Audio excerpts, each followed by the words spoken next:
Olá, muito boa tarde, graça e paz a todos e a todas. Nós estamos aqui para compartilhar com todos vocês informações, conhecimento com alguém que é expert na área das finanças. Estamos aqui com o Eduardo, que é especialista na área financeira, também é formado na área de direito, e hoje ele vai trazer para nós algumas informações importantes para esse período que nós estamos vivendo, período de pandemia, período que muitas pessoas estão tendo as suas cargas horárias de trabalho reduzidas, muitos comércios estão tendo as suas demandas alteradas, muitos pais de famílias que talvez perderam o seu trabalho, estão aí, muita gente no nosso Brasil inteiro, sem saber o que fazer. Então, hoje, não vamos dizer, né, Eduardo, que temos a receita de bolo, mas com algumas dicas, com 18 anos aí na carreira, com algumas dicas a gente vai poder ter uma orientação em pensar o que fazer, né? Doutor Eduardo,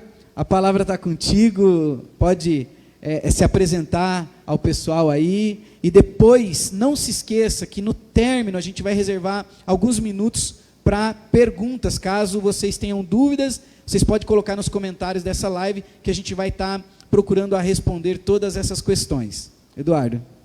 Obrigado, Paulo, pelo convite. Eu agradeço pela oportunidade de falar um assunto tão complexo, um assunto delicado, mas que todos estão vivendo e acaba sendo inevitável, principalmente para uma classe social que depende de emprego. Acho que a primeira coisa que nós devemos falar é que ter um alinhamento, crise. O que é uma crise? Crise dentro do ramo profissional, ele é inerente à nossa atividade. Nós temos crises todos os dias, algumas maiores e menores. Vale lembrar que essa crise que nós estamos vivendo hoje, ela atingiu toda a população da Terra. Se você não está na Terra, você não tem esse problema, mas se você não trabalha na NASA, você está tendo esse problema. A crise ela é algo que é inerente ao profissional, ele é inerente às pessoas, ela faz parte do nosso dia a dia e nós precisamos saber trabalhar com elas. Outra coisa, eu gostaria de trazer uma mensagem dizendo que essa seria a última crise da nossa vida, mas não vai ser. Nós vamos ter outras, mas nós temos que saber ser profissionais e preparados para isso. Da mesma forma que a gente ouviu muitas vezes esses dias sobre como nós estamos, qual que é o nosso grupo de risco, dentro das empresas também existe o grupo de risco. Como você está classificado? A sua empresa hoje, você é um profissional liberal, você que é um autônomo, ou mesmo aquelas indústrias de grande porte, como você está inserida dentro da tua área, dentro do seu setor, e se a gente fosse fazer uma classificação, como que você está? Como que é o teu risco? Eu gosto sempre de trazer para as pessoas com quem eu trabalho, empresas inclusive, alguns exemplos que nos ajudam a fazer uma bela reflexão. Por exemplo, vamos pensar em 3 pessoas, ou em 3 categorias. Uma banca de jornal. Imagina você, se você conhece alguma banca de jornal, uma pequena empresa, ou se você conhece um grande supermercado. E um terceiro, vamos dar o exemplo, uma indústria. Então nós estamos falando de uma banca de jornal com um funcionário. Um supermercado, que pode ser pequeno, mas vamos falar um supermercado médio, com alguns pequenos funcionários. E vamos falar agora de uma indústria com grandes funcionários. O que essas 3 empresas têm de semelhança?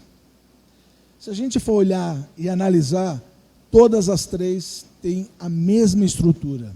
A diferença é que uma banca de jornal, toda a estrutura de compras, de vendas, logística, recebimento, expedição, RH, é feita por uma pessoa, o próprio comerciante, o próprio dono da banca de jornal.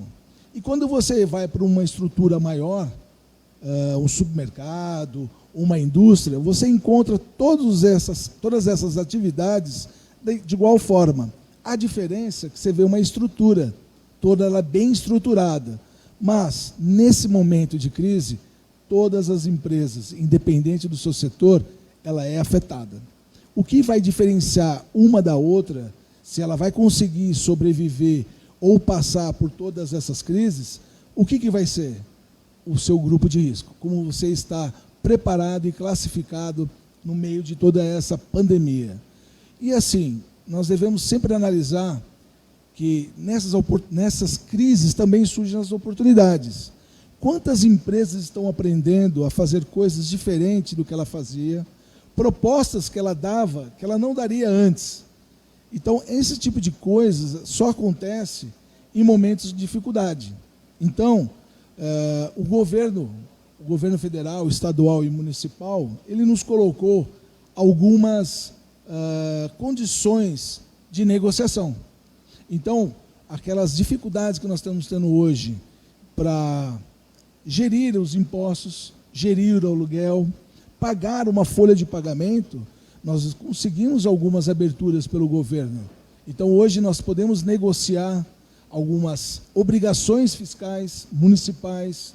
Os aluguéis, hoje tem uma oportunidade de você negociar até o valor ou até mesmo suspendê-lo por alguns períodos. E vale lembrar que esse momento é um momento que você consegue fazer isso de uma forma amigável. Então, muitas empresas que têm uma dificuldade financeira, que teve ao longo do ano, agora é a oportunidade que ele tem para renegociar, acertar as suas vidas e deixar pelo menos um acordo para você gerir a tua empresa. Mas, voltando a falar daquelas 3 comparações que nós demos, existem alguns princípios básicos. Esses princípios básicos, ele é como uma caixa de ferramenta. Muitas empresas, falta gestão para gerir o seu dia a dia. Essa é a nossa maior dificuldade. Então, independente do seu problema, independente do seu setor, alguns princípios básicos devem ser feitos, adotados e não podem ser esquecidos. Eu costumo dizer alguns, mas eu vou colocar aqui o que eu julgo ser os principais. Toda empresa, independente do seu setor econômico, você tem que ter planejamento. Então, a pergunta que eu faço, a sua empresa está passando uma dificuldade agora, porém, você tem planejamento? Como que você administrou as suas metas para esse ano? Então, as metas, elas fazem parte da gestão de uma empresa exatamente para você se posicionar como você está, aonde você vai chegar. E a pergunta que eu faço, algumas pessoas gostam de colocar dinheiro como meta. Não, dinheiro não é o objetivo da tua empresa. O objetivo da tua empresa, do teu comércio, é fazer algo. E como consequência, o dinheiro, a remuneração vai aparecer. Segundo lugar, hábito de economia. Você tem o hábito de economia? A sua empresa consegue gastar menos do que ela ganha? Essa é uma regra básica. Aquela banca de jornal que tem um senhor trabalhando, ele faz compras, ele faz vendas, ele faz a gestão do material que ele tem para vender. Adianta ele comprar jornal e no dia seguinte ele vender o jornal que sobrou? A notícia já está velha. Então, toda essa gestão que você tem, para pequena ou para indústria que seja, como hoje uma das maiores aglomerados de pessoas e gestão, todas elas têm que ter o mesmo pensamento. Gerir o seu negócio, as metas, economizar, quer dizer, a sua receita tem que ser maior do que a sua despesa, e se a sua receita não for maior, nós temos que trabalhar, reduzir isso daí. Nós precisamos ter um planejamento, ter uma visão a médio e longo prazo. Hoje é muito normal você perguntar para um empresário, independente do seu setor, novamente falando, ele não tem uma visão a médio a longo prazo. Ele talvez saiba o que ele tem de compromisso financeiro para essa semana, mas e para o mês que vem? Para daqui 2, 3 meses? Como que você faz o planejamento de gastar e investir se você não tem a receita garantida? Você está buscando recursos junto ao banco? Você está fazendo conta se esses juros ele é ideal ou não?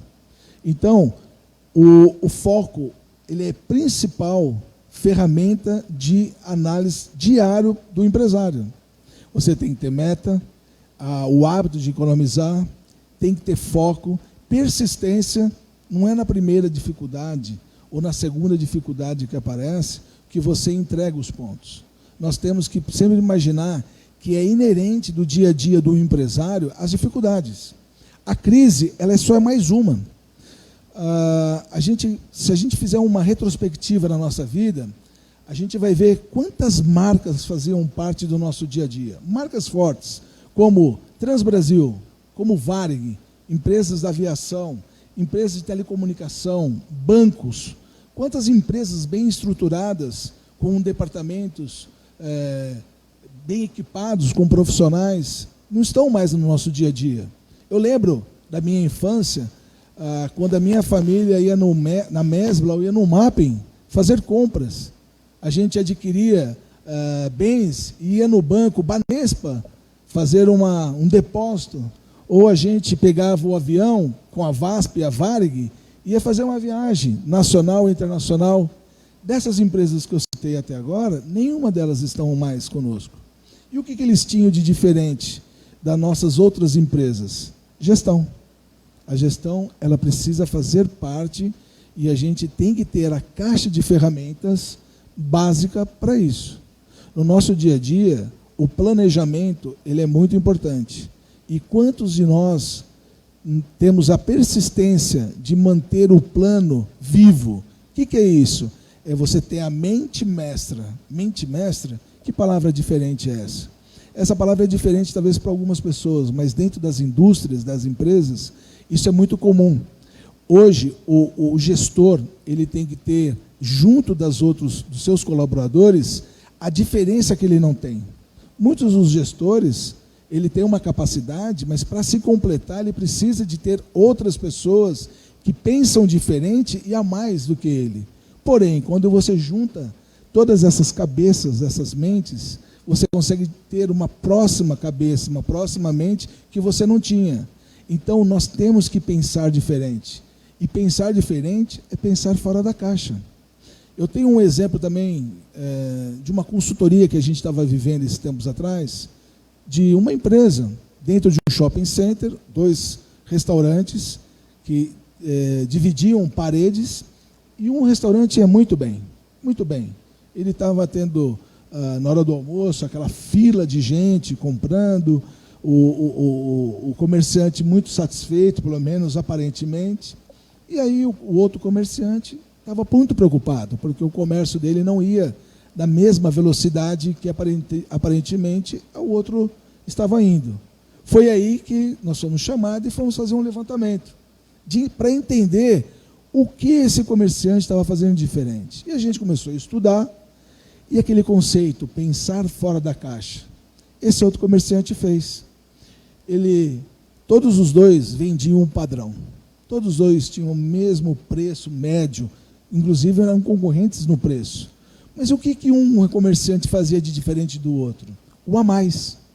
E o a mais era o quê? Ele entregava, e ele fez um cálculo, que se ele entregasse cada almoço, e ele colocasse num potinho pequeno de água, 4, 5 batatinhas fritas, esse era o a mais. Mesmo o cliente não pedindo, e mesmo o cliente não estando no prato dele, ele colocava a mais.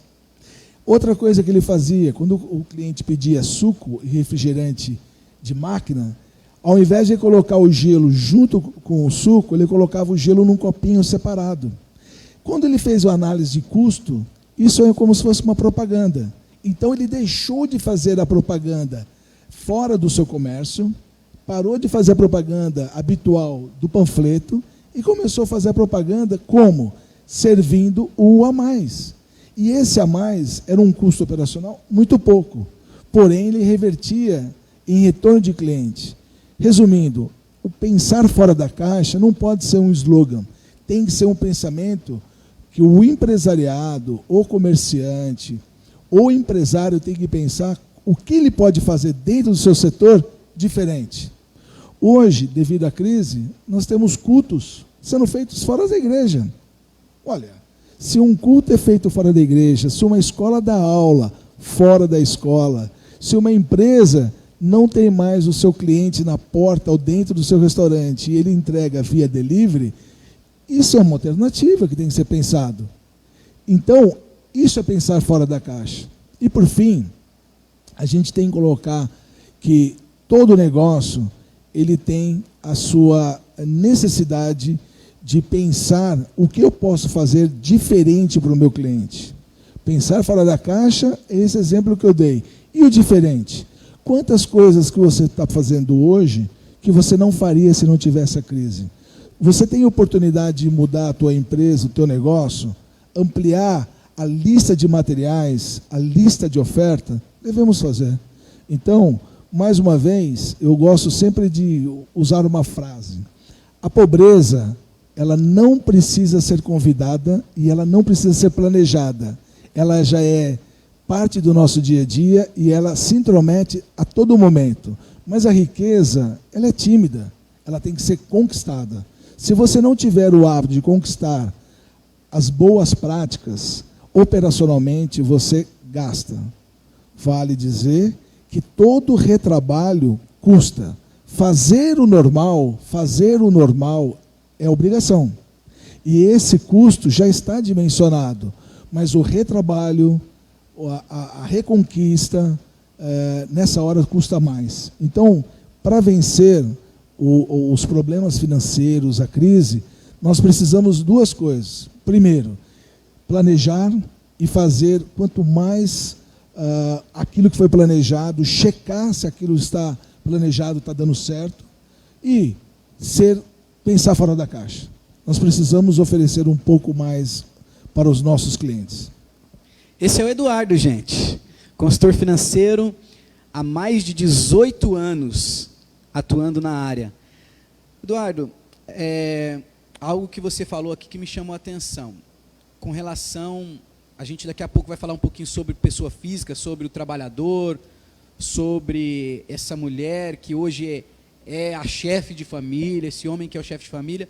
A gente começou falando um pouquinho sobre tanto o pequeno, o médio e o grande, as suas diferenças, e sobre os custos fixos hoje que, segundo o que você disse, então há um amparo na lei aonde a negociação das despesas fixas, como o aluguel, por exemplo, há um amparo na lei não só para o adiamento, mas também para a suspensão do mesmo durante um período.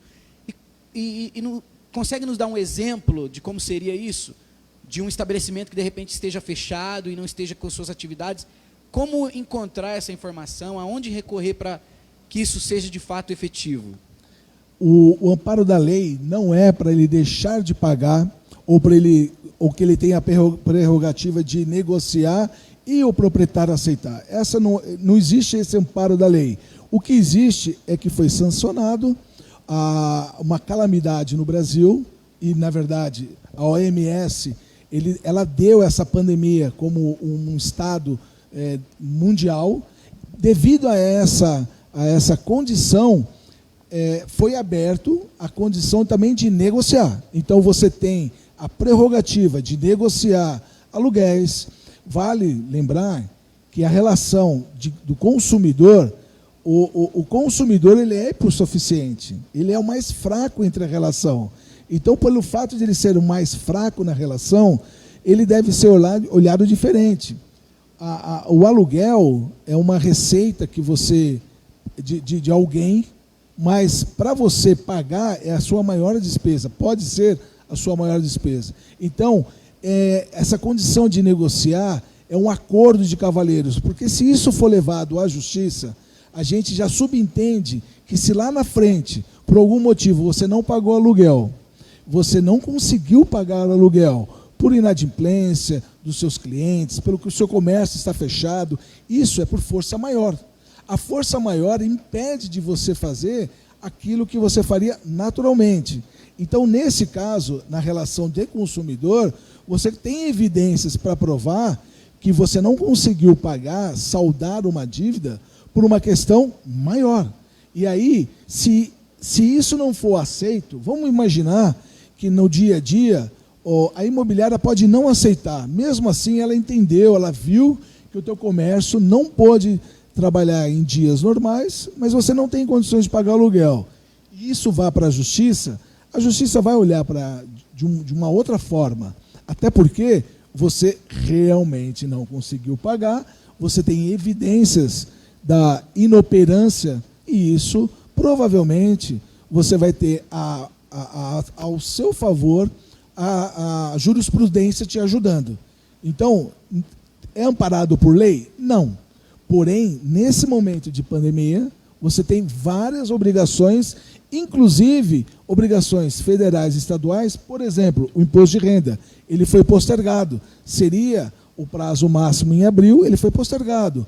A obrigação de pagar impostos federais nesse momento foi postergado, ele foi arrolado para os próximos meses. Então, mais uma vez, não existe uma lei para você postergar, mas o governo estadual, federal, municipal, eles fizeram esse acordo devido a essa força maior. Tudo bem? Entendido.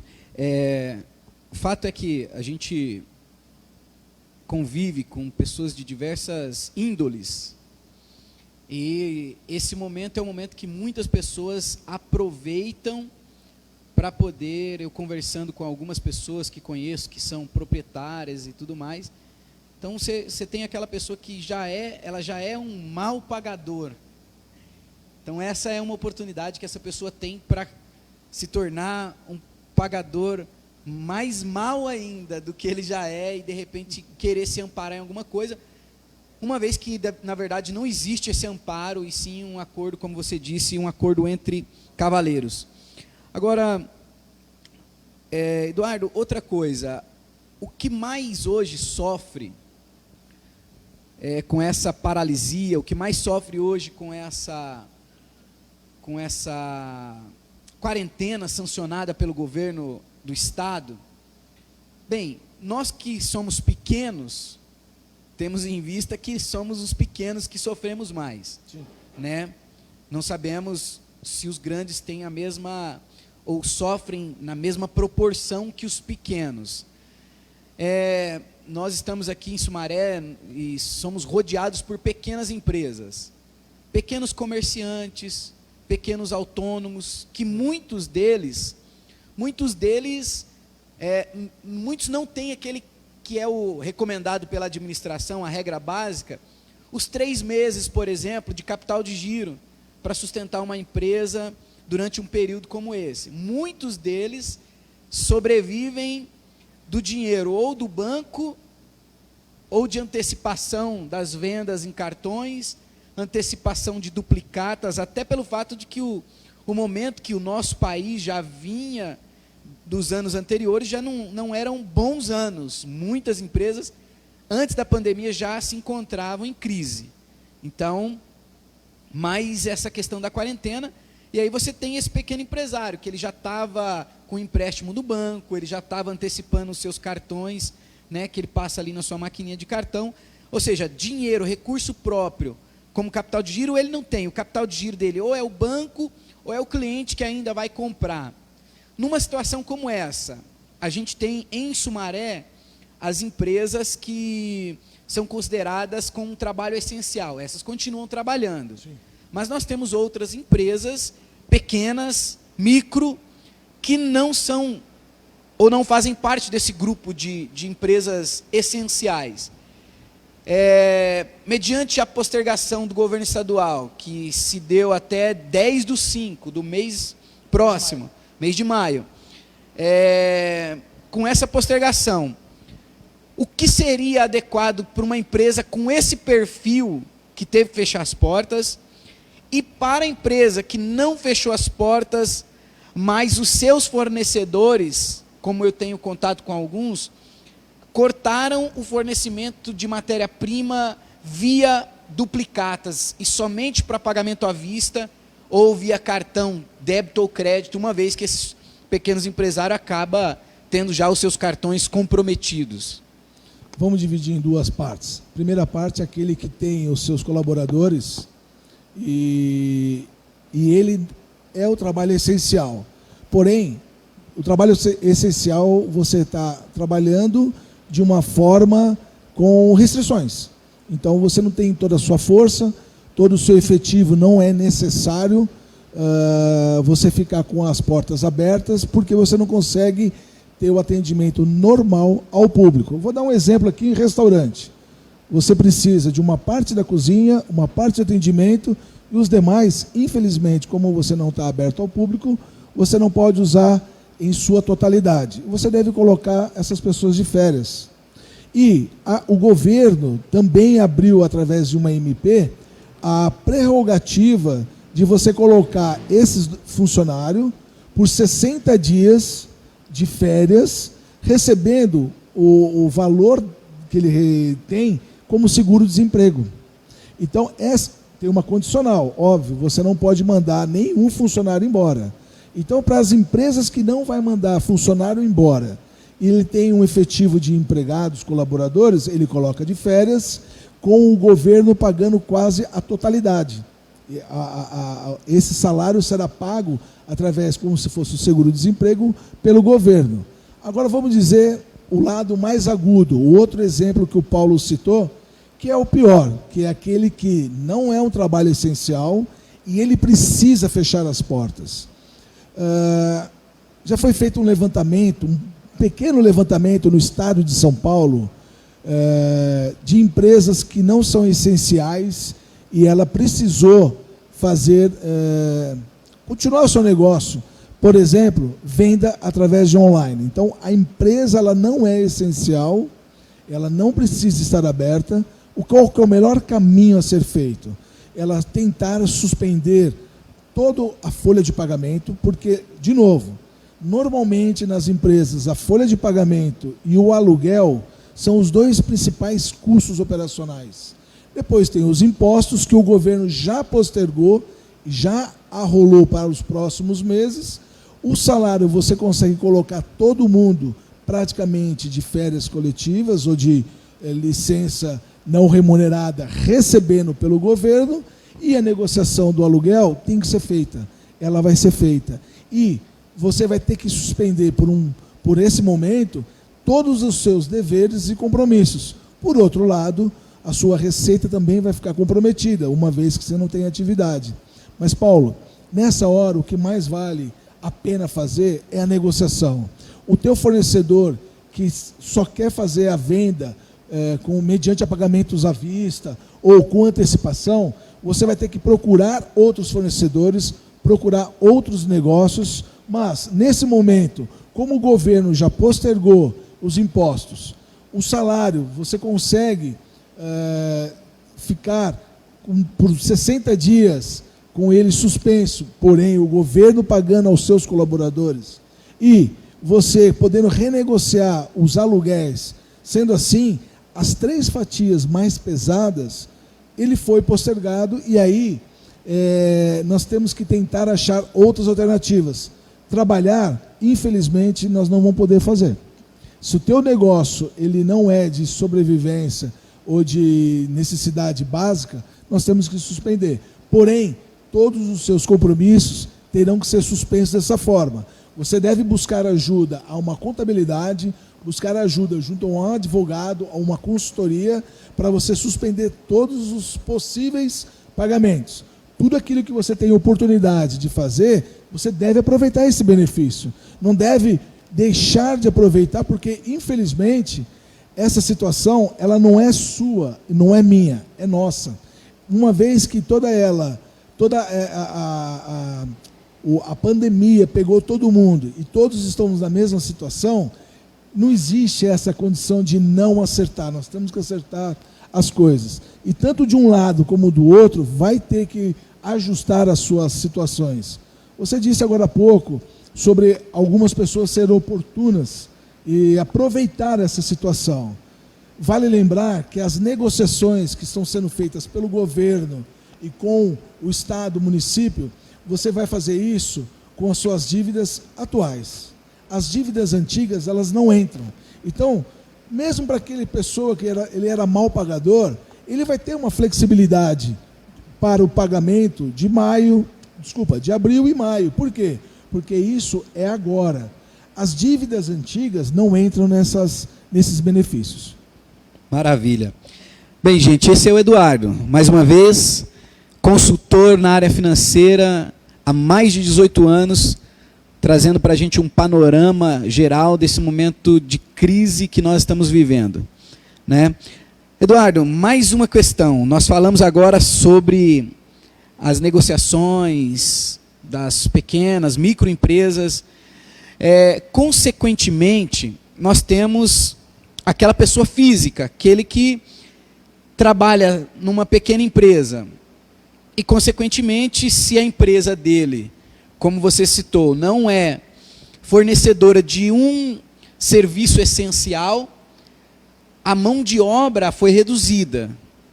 Então, consequentemente, a gente tem pessoas em casas hoje que ou tiveram a sua carga de trabalho reduzida, consequentemente, o seu salário também foi reduzido, porque tem muita gente que pensou que eu vou ter a carga horária reduzida e continuar com o mesmo salário. Não é a realidade, né? Não é possível, porque a gente emprega ou trabalha para atender uma demanda de determinada carga horária. Sim. Uma vez que eu não cumpri com essa carga horária, eu vou receber por aquilo ou por aquela carga horária que eu estou trabalhando. Então, consequentemente, as pessoas tinham compromissos e esses compromissos todos foram comprometidos por causa dessa circunstância. Então, como um pai de família, ou a gente costuma falar pai de família num sentido do gênero, mas aí eu quero abrir isso, porque hoje nós temos muitas mães de família. Verdade. Né? Então, como que essa pessoa que é a gestora do lar, ela deve se programar? Porque uma vez estando em casa, a gente tem o aumento no consumo de energia, o aumento no consumo da água, ou seja, dos itens básicos, desde alimentação, tudo vai aumentar. Né? Então, vai aumentar o consumo da alimentação, o consumo da água, o consumo da luz, entre outras coisas. Como se organizar domesticamente, em casa, uma vez que eu não tenho empresa, mas eu também estou envolvido nessa circunstância, para não continuar, porque, pelo menos aqui em Sumaré, pelo pouco que a gente tem visto, as pessoas parecem que continuam tendo a sua vida cotidiana normal.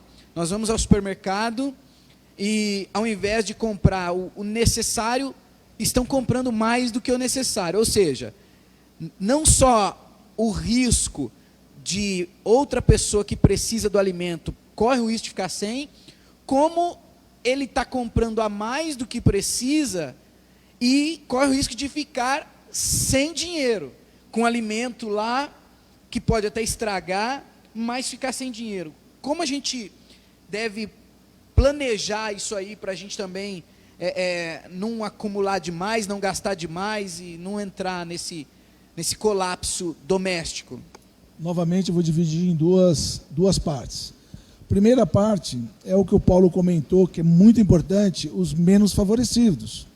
Nós temos uma classe de pessoas que são os autônomos. E esses autônomos, que eles não estão nem empregados e nem têm uma receita garantida. Essas pessoas têm uma dificuldade muito maior de, nesse momento, manter o seu negócio. Devido a essa falta de negócio, de sustentabilidade do seu negócio, o governo também deu ou abriu para essas pessoas a inscrição e para receber um valor de R$600 por pessoa, por família. Então, se você é o pai de família e você tem tinha o seu negócio informal e agora nem por causa da informalidade você consegue trabalhar, o governo também abriu uma isenção, uma parte, para que você receba R$600. Isso não é um valor que pode te ajudar muito? Claro que não. A gente sabe que R$600 é metade de um salário mínimo. Isso é muito inferior ao mínimo necessário. Mas, de igual forma, o consumo de energia que você mesmo mencionou e o consumo de água e outras coisas que por estar em casa vai aumentar, a ANEEL, ela também não vai cortar nenhuma energia elétrica por falta de pagamento. Então, saiu uma lei que foi sancionada através de uma MP, que nenhuma energia elétrica por falta de pagamento será cortada nesse período de pandemia. Então, mais uma vez, se você tem contas antigas, elas devem ser negociadas, mas contas por falta de energia de agora para frente, você não terá essa conta cortada. Então, se você não pagar, porque ele não vai ser cortado, você está direcionando dinheiro para quê? Para alimentos. E o alimento, de novo, tem que ser muito bem planejado. Nós não podemos hoje fazer coisas que nós, com mais recursos, fazemos normalmente. Na minha casa, até minha esposa andou fazendo experiências na culinária, coisas que ela não fazia antes, de aproveitar um derivado de alguma coisa para fazer uma outra coisa. Por exemplo, a casca da laranja para fazer um doce. Isso nunca foi usado, era desperdiçado. Às vezes, aquela fruta já está começando a estragar, normalmente jogava fora. Não, hoje, antes de estragar, faz um bolo. Se você tem um hábito de comprar um bolo, você vai comer um bolo. Se você tem o hábito de jogar fora uma banana que está começando a estragar, faz um bolo, mas vou fazer um bolo com 2, 3 bananas. Existe um monte de receitas que tem hoje no mercado, na internet, que você pode ir atrás para entender e aprender. A verdade é que nesses momentos você tem que aprender a fazer algo diferente. Como eu digo, pensar fora da caixa. Você tem que fazer diferente. E agora, a racionalidade dentro de um supermercado, você tem razão. Eu vi pessoas comprando papel higiênico.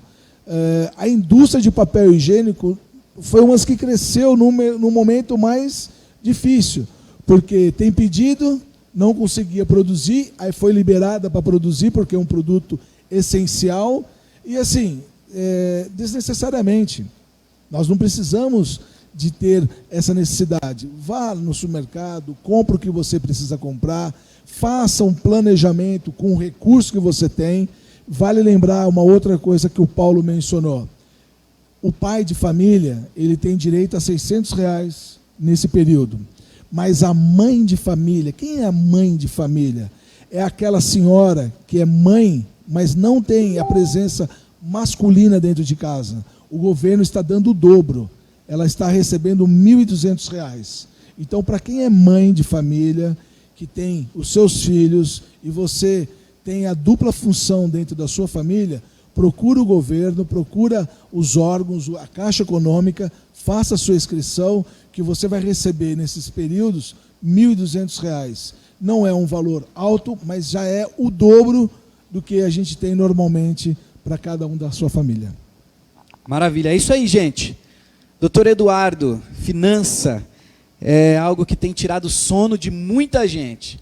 E nós começamos esclarecendo aí algumas questões importantíssimas para a nossa vida cotidiana. Nós já falamos sobre pequenas empresas, sobre pensar fora da caixa, achei muito interessante a forma, sobre o novo. E agora, por fim, a gente falou sobre essa questão do lar, né? Da reinvenção doméstica, do que fazer com aquilo que se jogava fora e de estar fazendo o reuso, né? Reaproveitando aquilo que normalmente se descartava. Muito bem. Eduardo, nós temos uma questão hoje, para quem nos assiste, sabe que essa entrevista, esse bate-papo está sendo a partir de um canal cristão, de uma instituição que faz parte do terceiro setor, né? E aí o terceiro setor inclui diversos segmentos aí, como ONGs, entre outros. E hoje as igrejas, como você já mencionou, algumas que se prepararam e algumas que na emergência acabaram tendo que montar essa estrutura para fazer uma transmissão online, para atender as demandas, para continuar levando a pregação do Evangelho, que é o que defende a igreja, um dos órgãos do terceiro setor. Mas o pai de família, a mãe de família, ela recebe um auxílio governamental para os itens básicos. Existe alguma coisa, porque nós temos diversos amigos pastores, e este é um momento que tem muita gente, é lógico que há uma grande preocupação com a vida e com a saúde das pessoas. Em contrapartida, diversos pastores também têm os compromissos que, até onde eu sei, não há um amparo legal para uma instituição do terceiro setor que ela possa continuar cumprindo com os seus compromissos e dando continuidade nas suas atividades. Qual seria o melhor caminho, ou se existe para nós, pastores, algum caminho para que a gente possa permanecer e sobreviver, caso essa situação se estenda ainda mais a partir do dia 10/5, ou seja, 10 de maio? A igreja ela tem uma particularidade. A sustentabilidade de uma igreja é através dos seus irmãos, das pessoas que frequentam a igreja.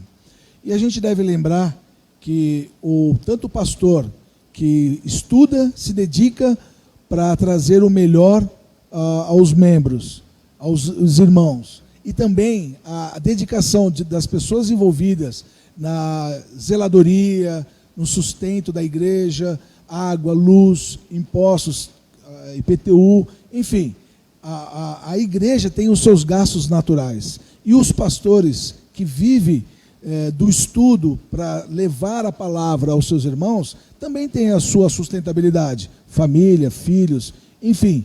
O que nós temos que entender que nós não podemos secar a torneira, pegar uma torneira e fechar ela totalmente, isso é até desumano. Por isso que o governo, de uma certa forma, ele não deixa secar, ele deixa pingar, pouco, mas tem ali para o seu sustento. E de igual forma nós temos que ver as igrejas. Os irmãos que têm condições devem continuar ajudando, devem pensar e se preocupar com a sustentabilidade da igreja.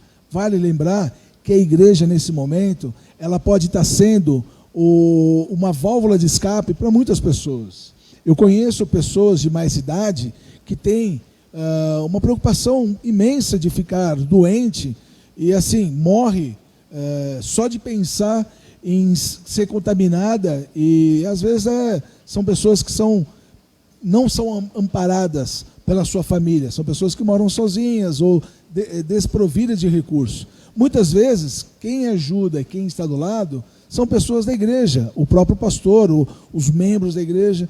Resumindo, a igreja, como ela é sustentada pelos irmãos, a igreja também deve aproveitar os benefícios de buscar a lei e, na negociação, estancar, minimizar os impactos com despesas que ela tem, por exemplo, com a luz, com a água, com o aluguel. Ela deve buscar esse benefício também.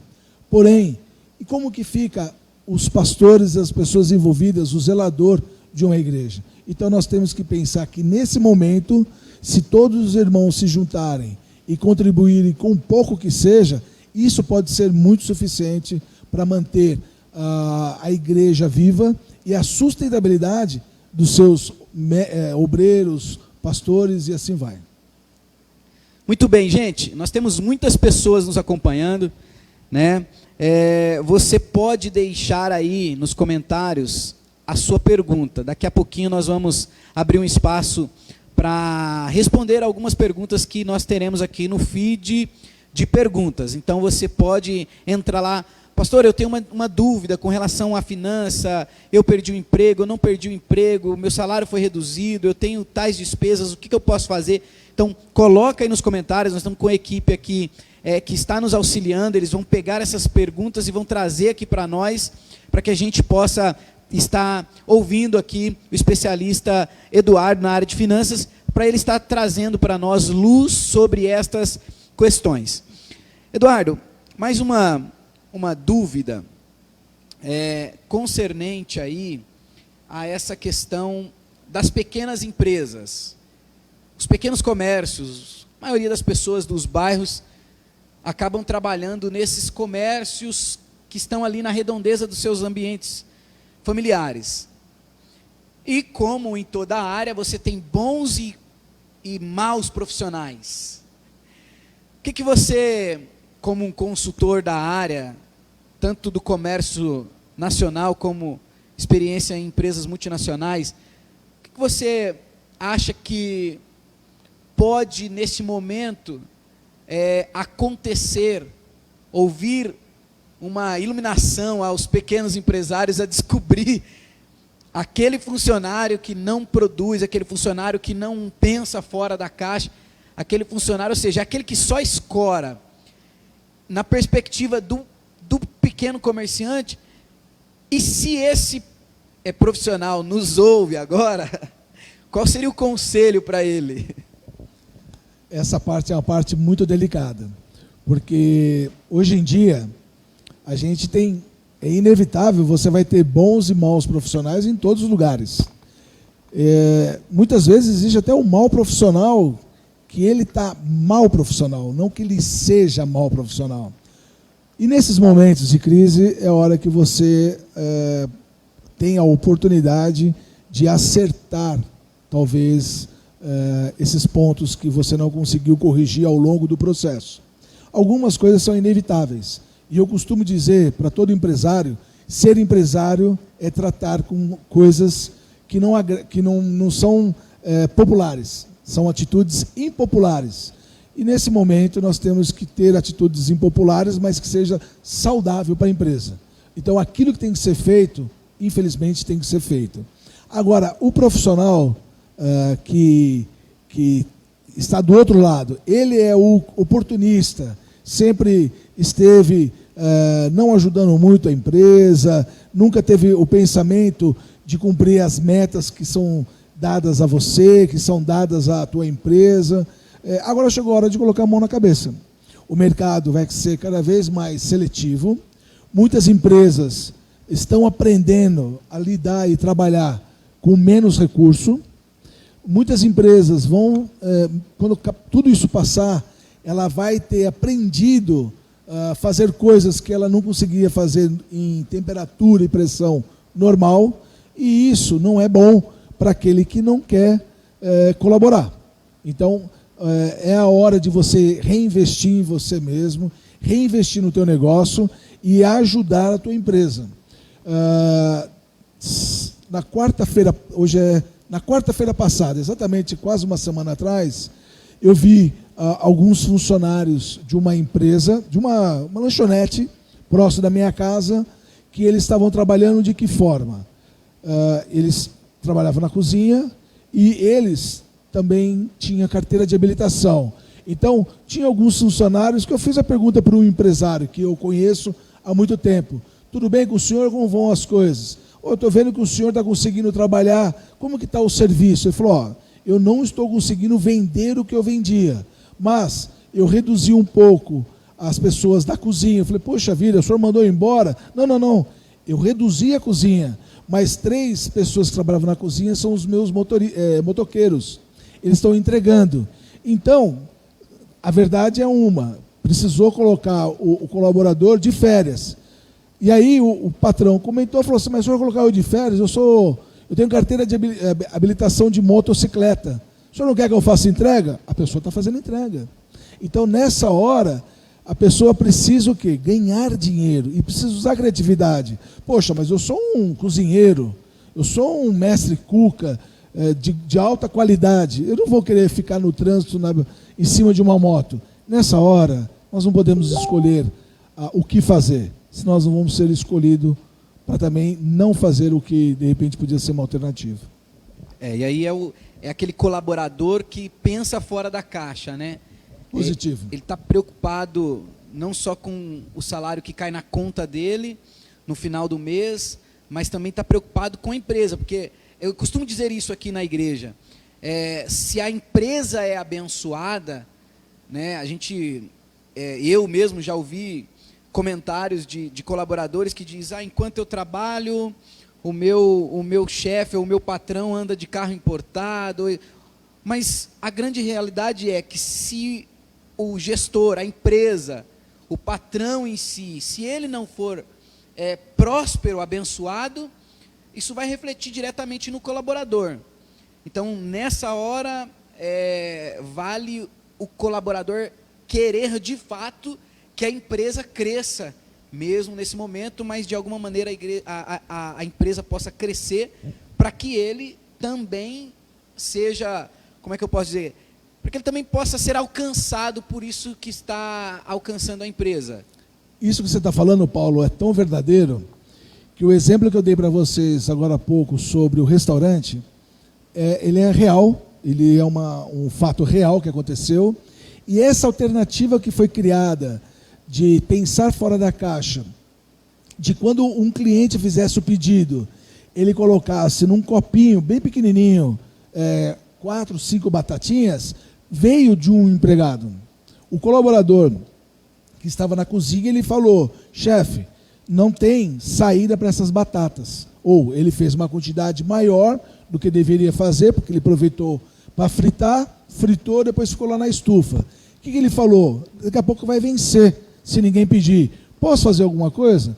Posso pegar um copinho baixinho, e ele colocava 4, 5 bonitinha, um pedacinho de uma folhinha verde, só para decorar, e no prato estava sendo entregue, e a batata. O cliente não tinha pedido isso.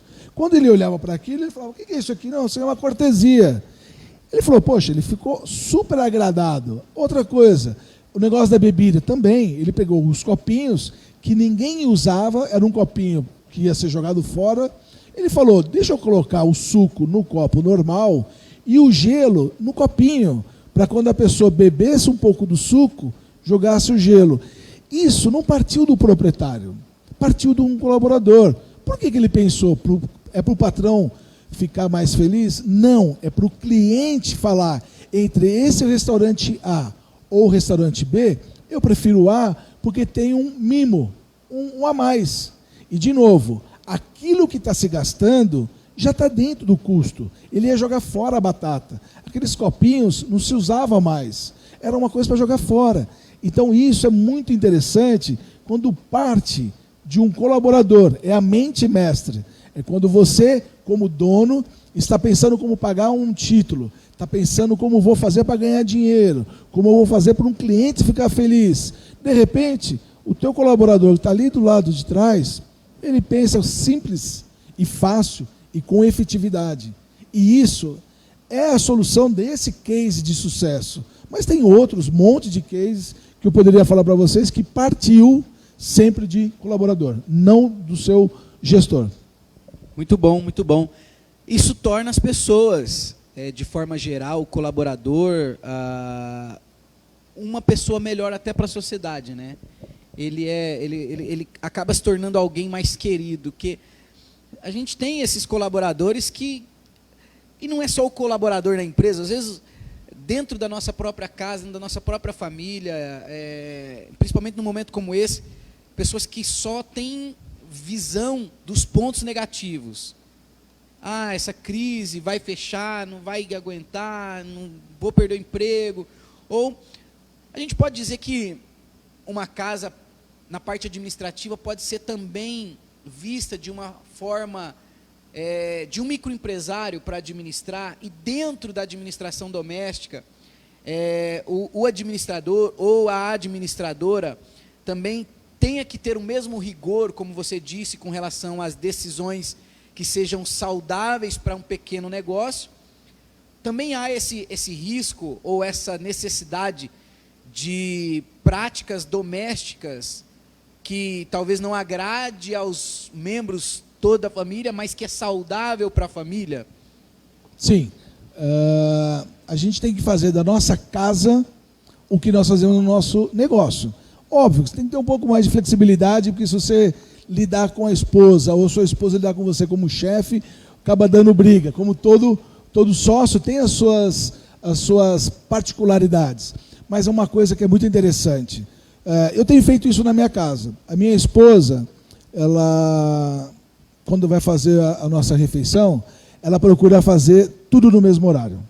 Aí a minha filha fala, poxa mãe, mas eu não estou fazendo nada, eu queria ficar dormindo até mais tarde. Não, quando eu esquentar a comida, eu esquento a comida uma vez só. Quando eu for lavar, eu lavo uma vez só. Porque o gás, a energia elétrica que você está gastando no micro-ondas, se você faz uma vez só, você vai economizar. Aí você vai fazer uma pergunta, mas isso aí representa quanto? Numa larga escala, isso representa muito. Eu vou voltar ao exemplo de média e grande empresa. Eu costumo, e isso se aplica, respeitando as escalas, se você economiza ao longo do mês pouco, no final do mês ou no final do ano, isso representa muito. Mas eu vou dar um exemplo de uma fala que eu tive com um empresário. O empresário chegou para mim, ele tinha quase 180 funcionários, e a gente analisando o que cada funcionário fazia, ele tinha um funcionário ali que não agregava nada de valor. Nada de valor. E ele e outros departamentos da sua empresa estavam precisando de recurso. E o que estava acontecendo? Esse que não agregava nada de valor, ele estava lá, e o outro estava com uma requisição para contratar uma mão de obra que não era técnica. Essa outra pessoa poderia fazer. Quando eu fui conversar com o empresário, eu falei, poxa vida, o senhor tem essa pessoa que não está sendo bem aproveitada. Sabe qual foi a resposta? Mas esse rapaz não tem problema, ele ganha pouco. Eu falei, poxa vida, o pouco é quanto? R$50? Ele falou, imagina, dentro da minha empresa ninguém ganha abaixo do piso. Eu falei, interessante, então não é pouco mais. Porque para mim, R$1.200, que é o piso, que é o salário mínimo, mais os impostos, esse funcionário ganha quanto? Esse funcionário, ele ganhava quase R$3.000 com os impostos. Olha, R$3.000 vezes 13, mas por que 13? Porque 12 são os meses, e 13 porque ele tem o 13º. Esse funcionário, ele custa mais de R$39.000. Ele custa, só para você ter, e não fazer muita questão se ele está ou não ajudando, ele custa R$39.000 por ano. Eu fiz uma pergunta para esse empresário, quanto que foi o seu Prolabore em dezembro? Dezembro foi um mês ruim. E eu tinha ido para essa empresa exatamente porque a empresa dele já estava indo para o 2º ano com resultado negativo. Aí eu fiz uma pergunta, se no final de dezembro, começo de janeiro, viesse para a sua conta R$39.000, com participação dos lucros ou um Prolabore, o senhor ficaria feliz ou triste? Ele falou para mim seria diferente, porque faz 2 anos que eu não promovo nenhuma viagem para minha família, e minha família cobra. Eu falei, R$39.000 dava para o senhor ir para o exterior. Só porque o senhor está com um funcionário ali, fazendo nada, o senhor gastou R$39.000. Aí ele entendeu o quanto é importante, dentro de uma escala, não interessa quanto que você fatura, mas interessa quanto que fica. Aquela banca de jornal fatura muito menos do que um supermercado e muito menos do que uma indústria. Mas o quanto que fica, o quanto que sobra, de repente, para aquela banca de jornal, para o empresário, o dono dela, fica mais do que para o dono de uma indústria. Porque muitas indústrias estão no vermelho. Isso quer dizer que ela não tem lucro. Então, de novo, não interessa quanto que passa de dinheiro na tua empresa. O que interessa é quanto que fica. E isso é pensar que você tem que ter a mente de economia, economizar em tudo. E quando você leva isso para dentro de casa, não é diferente. Não existe um remédio que seja bom na rua para o meu amigo e diferente para mim. O remédio é o mesmo. Se você economizar e você reduzir a quantidade de vezes que você liga o seu fogão, se você reduzir pela metade, pelo menos o dobro vai durar o seu fogão. Aí você falou, mas será que a receita é essa? Faz um teste. E se tiver errado, a gente volta a conversar. Ou seja, mesmo nesse momento de crise, se eu tenho uma renda, um piso de R$1.200, tenho lá dois integrantes da família que ganham, juntando as duas rendas, gira em torno de 3 a R$5.000. Hoje ele vive no limite do banco, no limite do cartão.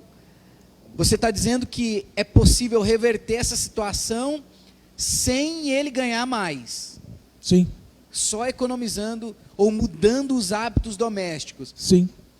eu sempre deixo... Desligou? Não, desculpa. Eu sempre deixo um desafio para os clientes que eu frequento.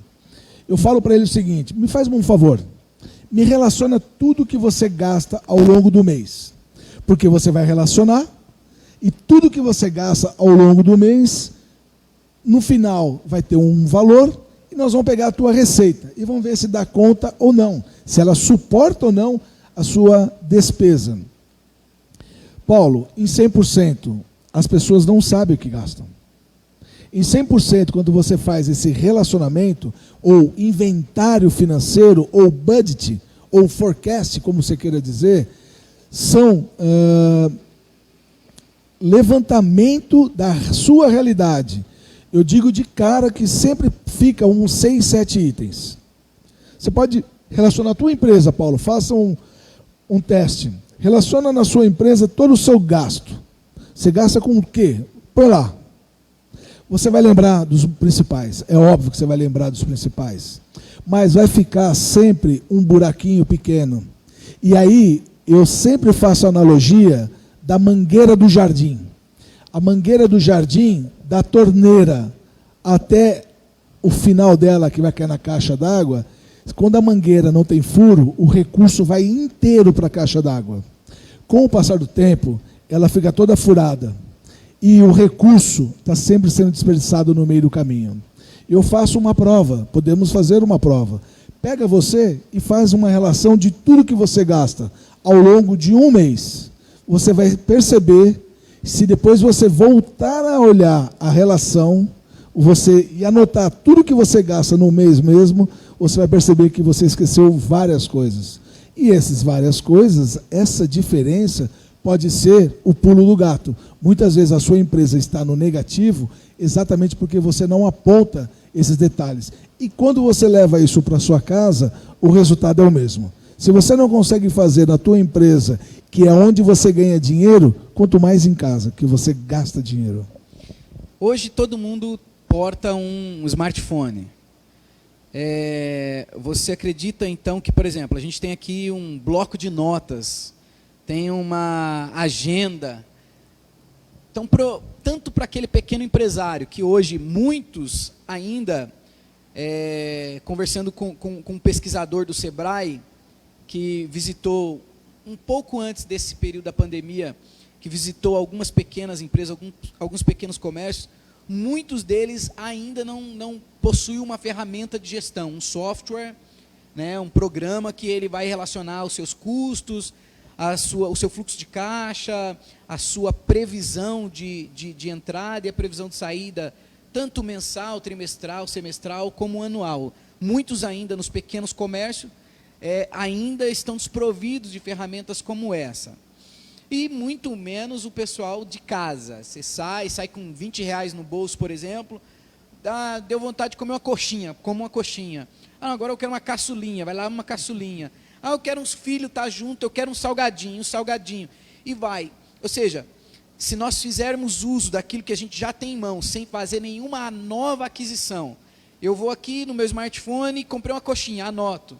Foi R$2 da coxinha, não sei se tem coxinha de R$2, mas R$2 uma coxinha. O salgadinho, 50 centavos. Então, quer dizer que no final do mês eu vou ter um levantamento doméstico de tudo que eu gastei nos mínimos detalhes, e a partir dessa informação eu posso fazer uma avaliação daquilo que eu posso ou não fazer o corte, né? De repente, a criança está comendo salgadinho todo dia, às vezes não faz nem bem para a saúde. Mas é 50 centavos. Então, durante 10 dias é R$5, 30 dias são R$15, e durante um ano?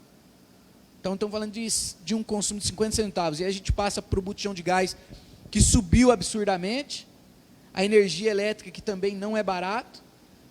Então, resumindo aqui, se fizermos essas anotações de todos os nossos custos, e isso serve para você, meu irmão, isso serve para você, minha irmã, você que nos assiste, você que está em casa dizendo, meu Deus, essa crise, o que eu vou fazer? O que vai acontecer? O meu salário é pouco. Como é que eu vou fazer para sair dessa crise? Então, ou seja, o remédio não é nem entrar, porque essa é uma outra pergunta que eu iria fazer. Algumas pessoas por ter um relacionamento, às vezes, bancário, possui um certo limite bancário, o conhecido LIS, né, disponibiliza, às vezes, lá 2 ou 3 vezes, um pouquinho a mais do que o que ela ganha, o que ela faz de movimentação bancária, e o seu cartão de crédito, às vezes, por exemplo, uma família que tem uma renda de 5 mil, acaba tendo aí um LIS, junto com o cartão de crédito, de mais uns 10 mil.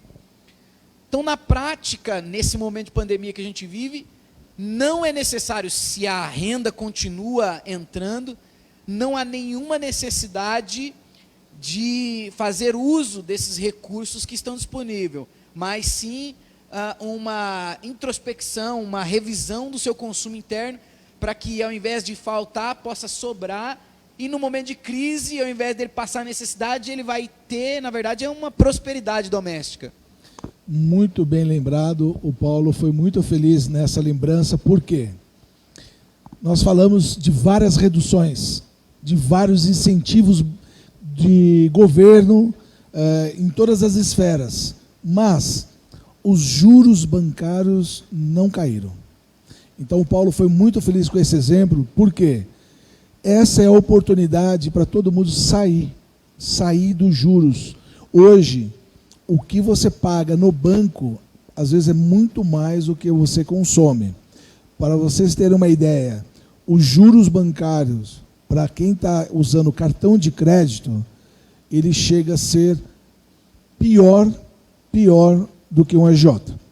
O agiota é um banco, ou melhor, o banco ele é um agiota oficial. Saia fora, irmão. Não entra nessa, procura organizar a sua vida e procura sair dessa de uma forma como o Paulo falou. Se organiza. Realmente, muitas pessoas não têm um controle financeiro, mas todo mundo tem um celular. E na pior das hipóteses, que você anote numa folha de caderno todas as despesas do dia. Hoje é dia 20, segunda-feira. O que eu gastei? Não gastei nada, porque eu não fui para a rua, não gastei em lugar nenhum. Então fica assim. Mas amanhã, dia 21, eu paguei a conta de água. Quanto que foi? R$60. Coloca lá. Quanto que eu paguei de energia? TV a cabo, internet, 3G, conta de celular. Quando você for ver, tem muita coisa que você pode viver sem. Num momento como esse, você pode suspender, você pode cancelar, você pode ficar sem. Você pode pegar a família, fazer um jogo de dama, uma brincadeira com a família, um bate-papo, fazer uma palavra cruzada, mas enfim, se tem alguma coisa que gera custos que você pode cortar, se você anotou e você olhou que você gastou muita coisa ao longo do mês e a tua receita não deu conta, você vai ter que olhar onde você precisa cortar. E você vai descobrir que você tem muitas coisas que você pode não cortar, mas abrir mão nesse primeiro momento. Vale lembrar que as crises, elas aparecem e somem. E o problema não é a crise em si. Eu lembro como se fosse hoje, a crise do Collor. Alguém lembra o ano? 1990. Em 1990, quando o Collor assumiu, teve a crise que confiscou todo o nosso dinheiro.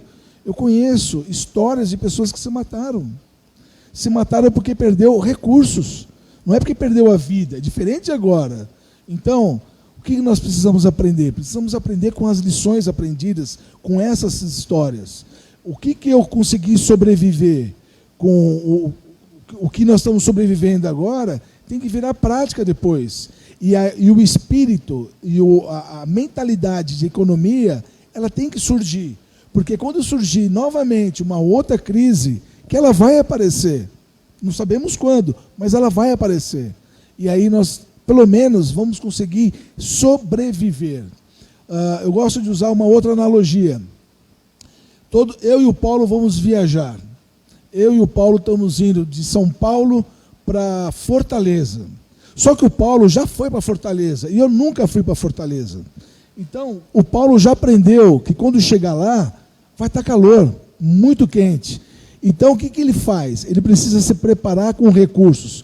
Não adianta fazer uma viagem de avião daqui até Fortaleza. Quando chegar em Fortaleza, a gente está com roupas de inverno. A gente, vamos pegar agora um carro, escolher um carro sem ar-condicionado. Ah, não, mas vamos ficar em qualquer hotel. Não, mas hotel sem ar-condicionado. A gente não sobrevive. Resumindo, a inteligência, a capacidade de ele ter passado alguns perrengues, isso tem que trazer para o dia de hoje uma qualidade maior do que eu, que nunca passei, que eu nunca entendi. Então, nós precisamos aprender com essas situações e ser um administrador bom de finanças. Por que eu estou falando finanças?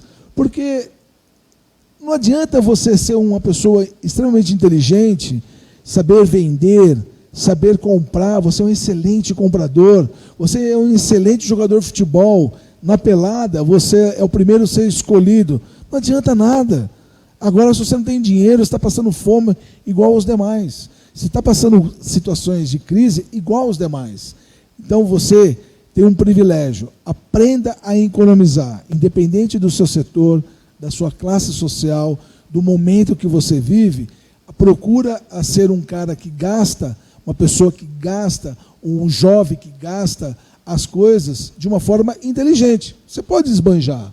Tem muitas pessoas que falam, hoje eu vou fazer algo que eu não faço faz tempo. Vou sair para comer fora e vou esbanjar 2 notas de R$100. Não quero saber. Não tem problema isso. Mas você se preparou até para isso. Se preparar para gastar não é um problema. O duro é chegar à conta, bater na tua porta e você não ter. E usar o limite, como o Paulo falou, não é racional. Hoje em dia, só para vocês terem uma ideia, todo mundo sabe como é a economia nos Estados Unidos. Todo mundo inveja, todo mundo gosta de falar que o americano isso, que o americano aquilo, mas vocês sabem que o americano não compra nada fiado. O americano, quando quer comprar um carro, ele vai lá e compra o carro. Lá não existe cartão de crédito passar em 10 vezes, 12 vezes. Por quê? Porque o americano, ele trabalha, ele ganha. Se ele não trabalha, ele não ganha. O americano, se agora na pandemia, vamos entrar em recessão, vamos fechar o nosso comércio, você não vai ser mandado embora, mas você vai para casa e não recebe nada, absolutamente nada. E lá não tem SUS. Mas o SUS é bom? Olha, nem isso eles têm lá. Se eles tiverem que entrar num médico, para você fazer uma sessão de tomar soro, $500. Então, não é fácil a vida deles, mas é a mentalidade que é diferente. Nós precisamos mudar a nossa mentalidade. Não tem problema em gastar, mas primeiro ganhe. E se você não ganhou, não gaste. Tenta administrar isso. Não deixe essa ansiedade te vencer. Muito bem. O Eduardo trouxe aqui, para quem começou a nos assistir aí agora, Eduardo, consultor financeiro há 18 anos no mercado, e você trouxe aqui a informação do Collor, né? Que foi uma crise financeira aí que a gente viveu na década de 90. Exato. Recentemente eu era um garoto ainda, eu tinha 6 anos de idade, e recentemente eu fiz aqui na Ágape uma ministração exatamente falando sobre crise, sobre as demandas, ou seja, o que ocorreu depois desse primeiro governo democrático, né? Que a gente sai de um regime militar, entra num processo democrático, e a mudança da estrutura familiar, porque nós estamos falando desde o início aqui das mulheres que são mães de família, e historicamente no nosso país isso se construiu após a crise de 90. Exatamente. E a crise que a gente está vivendo hoje, financeiramente, ela vai afetar as famílias. Então, é de extrema importância essa gestão financeira. Por quê? Ela não compromete só a minha ou a sua relação financeira com credores. Ela compromete a sua relação familiar. Porque ao ponto de um pai de família, um marido, que está ali, que não consegue fazer a gestão financeira, e a mulher, de repente, está habituada a um certo nível de consumo, e de repente é preciso essa reavaliação aí do momento financeiro, e começa a cortar alguns gastos. Isso não é compreendido. Depois dessa crise vai ter tanto gabinete pastoral. Eu imagino que vai ter uma grande dificuldade. Então é de extrema importância. Para a gente já caminhar para a reta final, a gente já está a 1h20. Esse assunto é muito bom, a gente vai ouvindo pessoas, ouvindo o Eduardo, especialista na área. Mas só para a gente poder caminhar para o final, Eduardo, então a gente pode concluir que, tanto para a pequena, vamos começar do lar, tanto para o pai e a mãe de família, como o micro, pequeno empresário ali, é um momento da conhecida zona de conforto ser abandonada. Ou seja, eu mesmo tenho bastante clientes que são pequenos empresários, que o seu cliente ia na porta, comprava o produto, não quer comprar e tal, vai no outro. Agora mudou esse mercado, né? Agora essa zona de conforto ficou isolada e eu percebi que eles vieram para a porta, ou para a rua, dizendo, uma padaria, por exemplo, eu tenho umas dezenas de clientes de padaria que entregam pão. Eu só vi isso quando eu era garoto, do padeiro passava com uma carrocinha e a buzininha, e hoje eu estou vendo a padaria, não é só o padeiro autônomo, a padaria, você manda lá um WhatsApp, ou os que têm o recurso tecnológico, um aplicativo, já estão fazendo entrega. Se ele pede lá 5 pães, 300 gramas de mussarela, presunto, ok, faz ali o pacote, está indo entregar.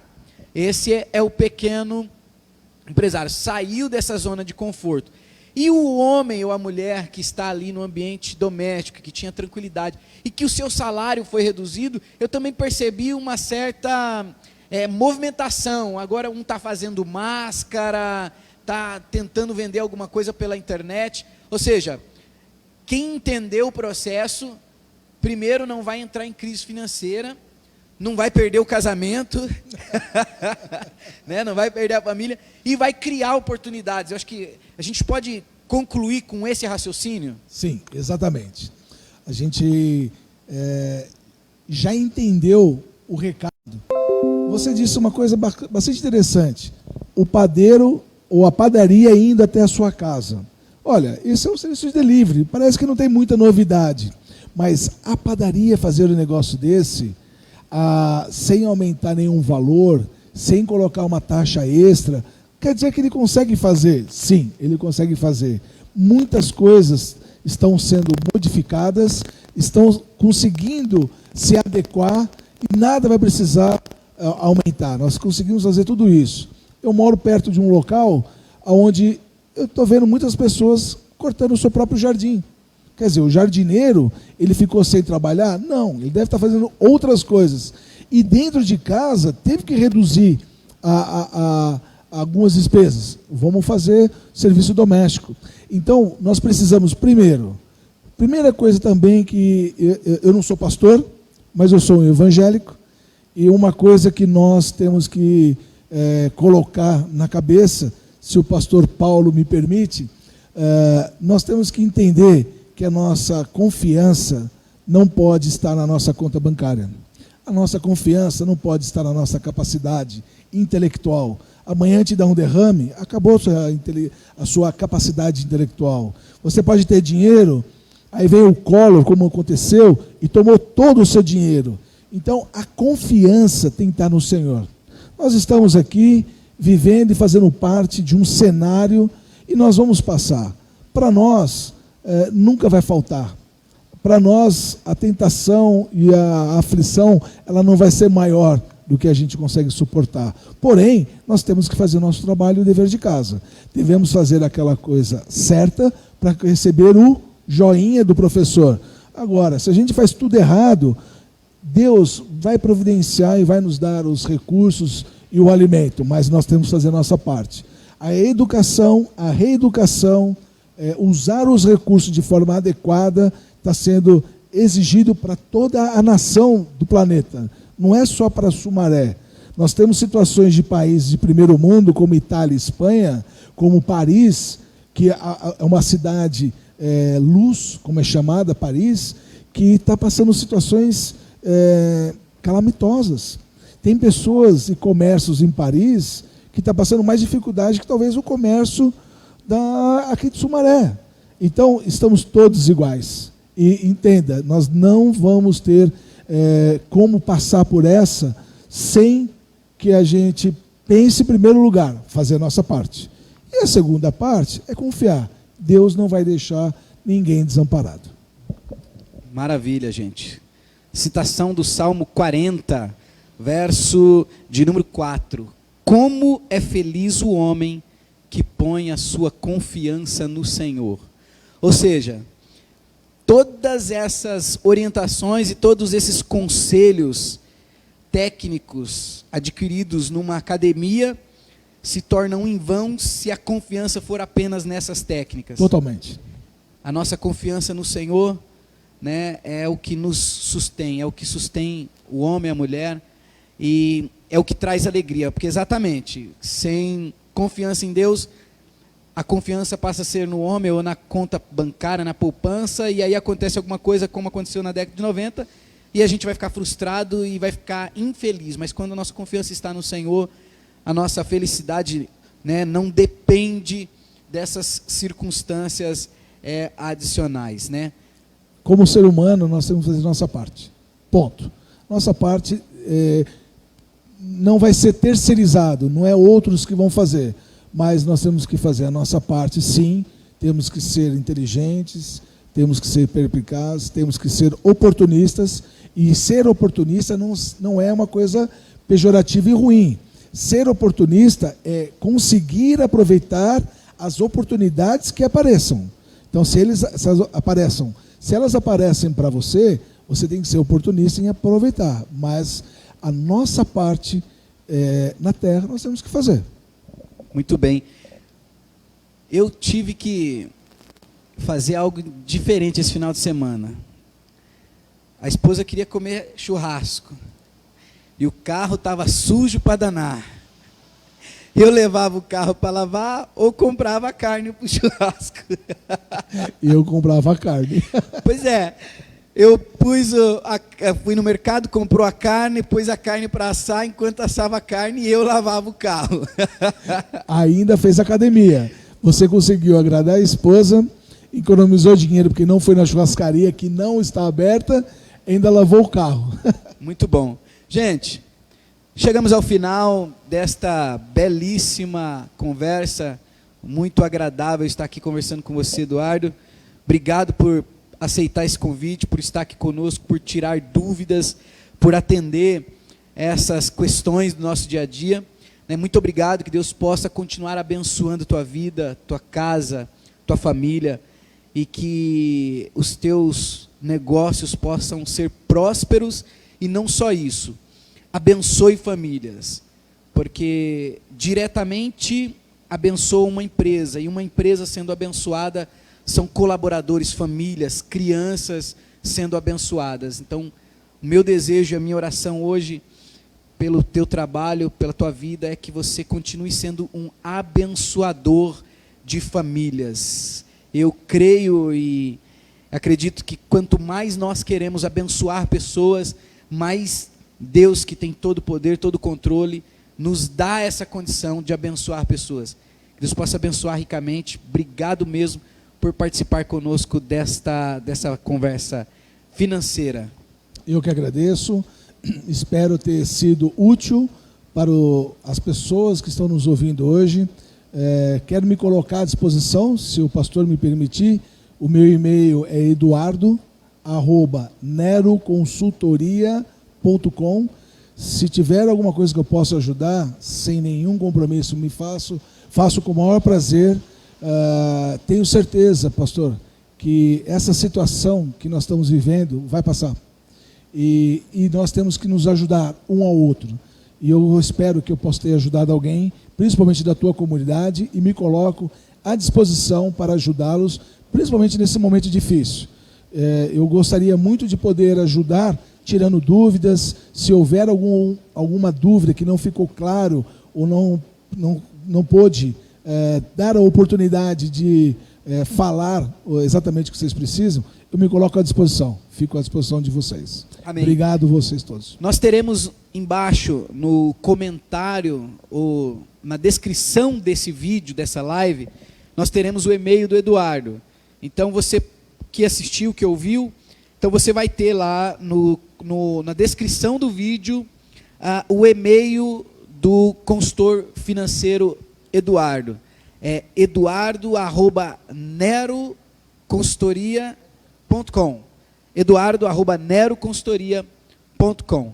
Você vai poder mandar e-mail, tirar suas dúvidas e ele vai fazer este bate-papo também direto contigo e vai ser bênção para a sua vida. Muito obrigado, Deus te abençoe, uma excelente noite para você e para a tua família e até o próximo vídeo que vai ser amanhã, a nossa próxima live. Deus abençoe você.